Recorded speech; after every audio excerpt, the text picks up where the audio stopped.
50%.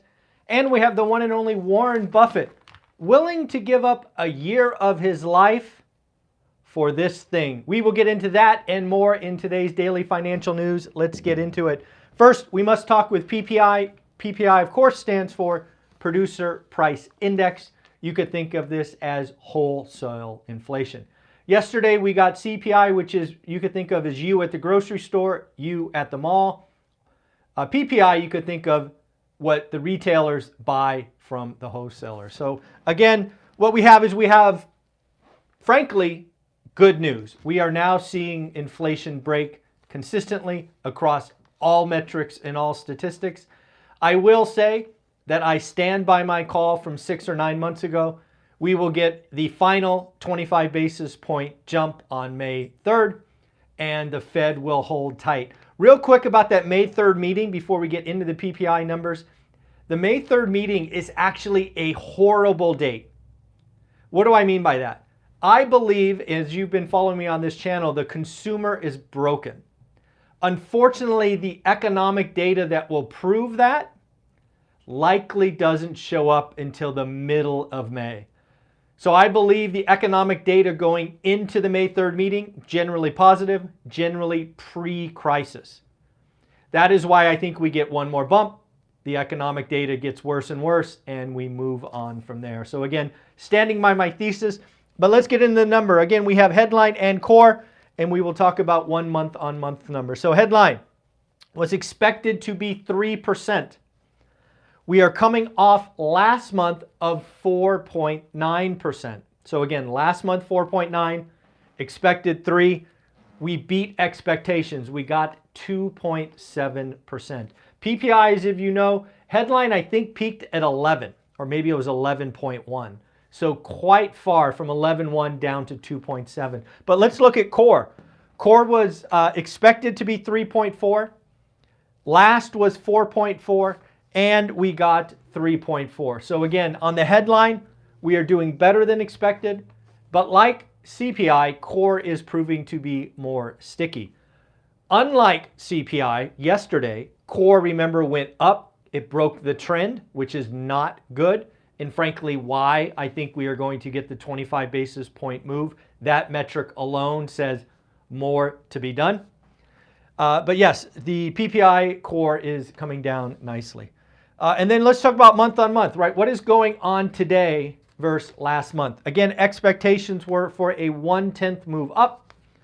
Last month was a negative 1/10. And boy, did we get a surprise here. We got a negative 0.5%.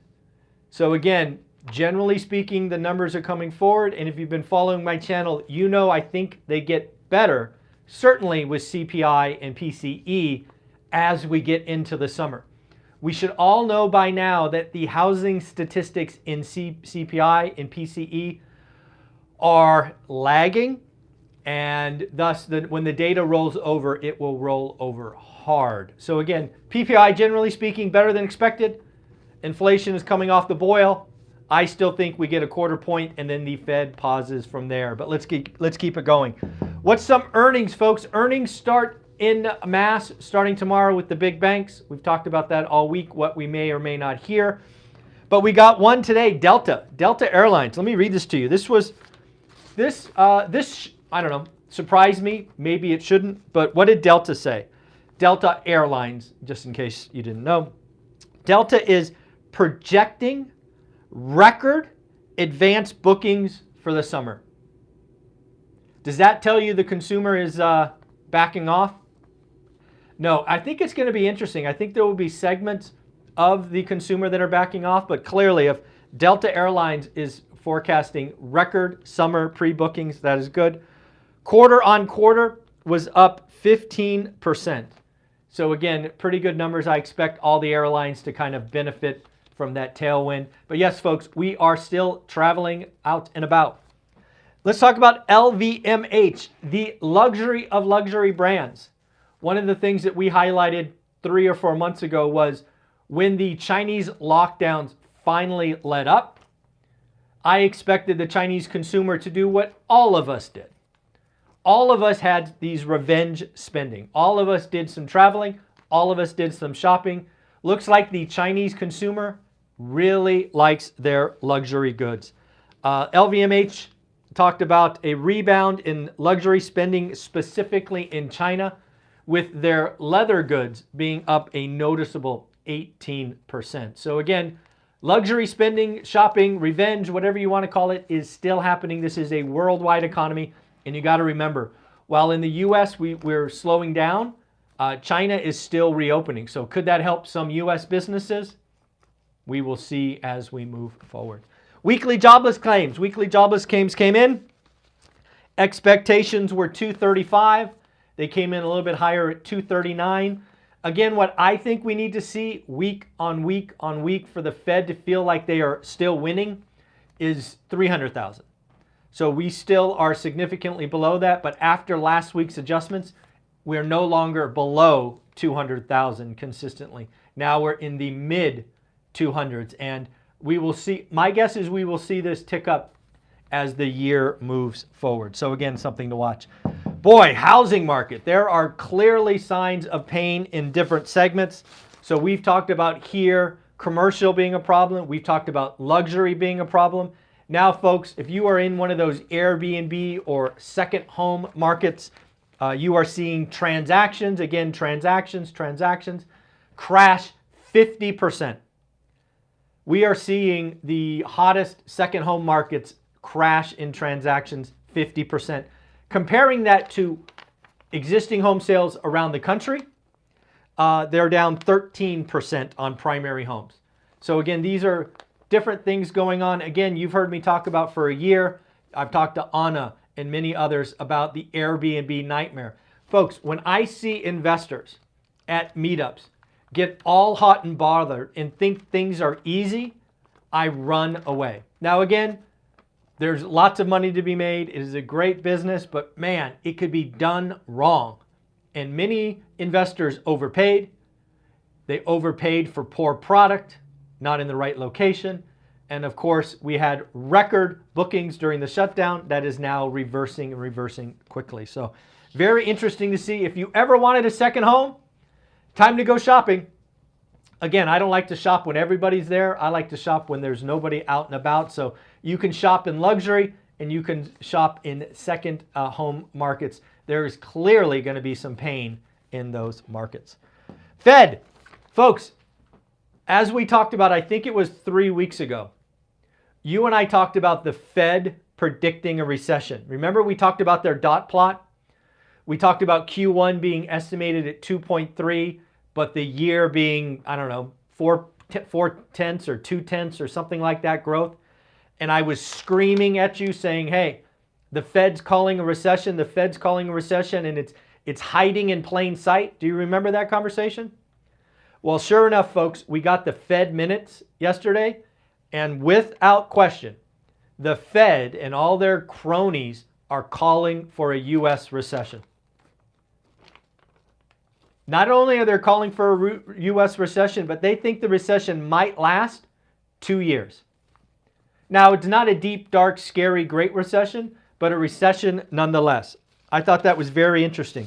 You and I talked about that in quite detail. I was frustrated with the media because they didn't pick it up. I mean, the math was right there in their dot plot. Sure enough, in their meeting minutes, they acknowledged that the banking crisis would be the thing that tipped the U.S. economy into a recession. So we got another one right. I feel good about it. They did think the recession starts in the second half. I am still on record, and again, I am wrong all the time. I actually think they may call the recession Q2, which is the quarter we are in right now. So pretty wild to think about. Redfin. Remember, folks, when we talked about layoffs, and I told you most companies don't cut deep, don't cut enough. I told you that most of the time they will have 3 rounds. Remember that conversation? Well, it looks like Redfin, yes, Redfin is the first company to announce their 3rd round. They now just announced they are cutting another 4%. Right-sizing the business. Again, what are we doing? What are we doing here? The spring selling season didn't come back. We're not going to see many transactions north of 4 million. You got to run a business very differently at 4 million transactions versus 6.5. That is a 40% collapse. which we called here again, but Redfin is just the first of what I think will be many, many, many companies that have first, second, and dare I say, third rounds of cuts, especially if we enter a recession like the Fed is calling for, a kind of mild but pretty drawn out recession at 2 years. Let's talk about Warren Buffett. I want to ask you a question. One of the things that Warren Buffett talks about is he kind of eats like a 6-year-old. If you've ever seen Warren Buffett, he's always got a Coke in hand and ice cream sundaes and hot dogs. This guy's like, I don't know, was he 90 years old or something? And he's eating like a 6-year-old. And he's been eating that way his entire life. Something that Warren Buffett said, and I want to ask you, you know what? I would gladly give up a year of my life to eat what I like. You know, if you told me if I ate broccoli and salads, I would get 1 more year of life, Warren Buffett said, no, thank you. He thinks it is better to be happy and enjoyable versus miserable eating eating a food that you don't like. So I want to ask you, I thought it was an interesting question. If somebody offered you a choice, you can eat whatever you want, or you can eat some bland, tasteless food, and the exchange is you lose 1 year of life. And again, the year of life is interesting because that's on the end of your life. Lots of us know that the last couple of years maybe aren't what we're up for when we're younger, but I thought it was an interesting equation, right? It's an interesting choice. So I don't know what you think of that. I'd love to hear if you would give up a year to eat what you like versus, boring, bland food. I don't know. It was a thought experiment I thought I would share with you. Let me know below. And then finally, folks, let's not forget, you have the opportunity to network, be around, and get 4 hours of content from millionaires and multimillionaires this weekend. Sunday, from 7 a.m. to 11 p.m., you are going to hear from 4 amazing investors. Anna Kelly, which is the #1 playlist on this channel. You're going to have the chance to ask Anna questions. April Crosley, such a great story. Part of my second book, 15 Conversations with Real Estate Millionaires. Alicia Merriman, who's done so many amazing things in Huntsville, Alabama. And of course, Casey, one of our recent additions to the millionaire lineup from Brick by Brick Wealth. 4 of these amazing ladies are going to be here on Sunday to interact with you. If you want to join, I think we have 45 seats left or so this Sunday. I'll put the link below. But let's not forget, next Sunday, you're going to get to talk to real estate agents. How can investors and agents work together? How can agents grow their business? All of these amazing things. And then if you want to be a part of my next live event, I've been asked to be a part of a Fresno, California, which is, of course, my market of choice. Back with Jason and Dean and Stratton. It's happening on Saturday, May 13th. Saturday, May 13th, we're going to be putting on an event for 400 or 500 folks. I hope to see the One Rental at a Time fans there. Take some pictures, sign some autographs, and again, keep moving forward. This is going to be our environment. If the Fed is right and we have 2 years, do the work now. Get the buy box now. Skill up now. This is not going to be a tectonic shift where everything rolls over. It's going to be the folks that are prepared, the folks that are creative, the folks that have a network. I'm trying to help you see the future. Come join, come ask the legends on Sunday or agents next week, or I'll see you in Fresno on May 13th. And then lastly, Wendy and Sean, your books, your autograph books are going out in the mail, and I have a little surprise for you. You'll see it when you get it. But again, Wendy and Sean, your autograph books are coming out. In honesty, they'll probably be mailed tomorrow. Probably not today, but probably mailed tomorrow. Like, subscribe, comment, become part of One Rental at a Time. Let's have some fun. Take care. Bye-bye.